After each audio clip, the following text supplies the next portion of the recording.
Well, job number one today is this Bmw 120d that we've got to map up on the dyno. So let's get it up, let's get it strapped, let's get it power ran, see what she actually puts out.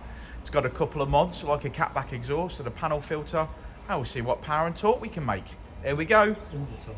Jensen's going to love this one, ain't you, mate? Yeah.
Okay, so here's the graph, and as you can see, bags and bags of power on this BMW 120d.